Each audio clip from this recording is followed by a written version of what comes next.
परीच्या birthday निमित्त आम्ही आश्रमात ब्लँकेट आणि शूटर लहान लेकरांना घेऊन आलो. तर त्यांनी असं जंगी असं आमचं स्वागत केलं. खूप असं छान नाव टाकलं परीचं माझं. तर रजिस्ट्रेशन केल्यानंतर चिव पाणी पित होती. इथं संध्याताई, प्रगती, पूजाताई, सिंगर सागर पालवे आणि कॅमेरा पकडलेला आहे विनायकदादा भानवसे. खरंच सांगतो मित्रांनो, खूप गरिबीतून, खूप कष्टातून पत्र्याच्या घरात राहत होतो. आज स्लॅबचं आरसीसीच माझं घर झाले. ते म्हणजे यूट्यूबमुळं आणि परीच्या टॅलेंटमुळं. म्हणून मला थोडंसं समाजासाठी आपण बी हातभार लावला पाहिजे. गरिबीची जाण आहे, पैशाची जाण आहे, म्हणूनच हे चांगलं पाऊल मी उचललं. तर हे वेलकम त्यांनी असं आमचं ठरवलं. पण आम्ही चुकीच्या रस्त्यानं आलो. परत त्यांनी आम्हाला सांगितलं तुमच्यासाठीच हे सगळं बनवलं आहे आणि तुम्ही इकडून काय येताय. नंतर आम्ही आलो. तर आता तुम्ही विचार करत असाल हा रस्ता कोणासाठी आहे. हा रस्ता त्या मुलांच्या रूमकडे जातो.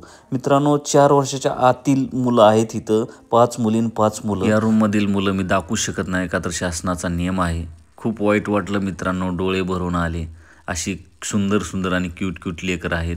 किती नालायक लोक समाजामध्ये आहेत हे आज आम्हाला उदाहरण बघायला भेटलं. नंतर आम्ही केक कापला मित्रांनो, परीचं सेलिब्रेशन केलं. खूप भारी वाटलं. आजचा दिवस खूप आनंदाचा होता. परीच्या आत्या किती खुश आहे बघा. नंतर पूजाताई पण बघा किती हसतायत, सागर पालवे. खूप भारी वाटलं आज वाढदिवस करून आश्रमात. नंतर सन्मान चिन्ह देऊन आमचा सत्कार केला. Thank you so much.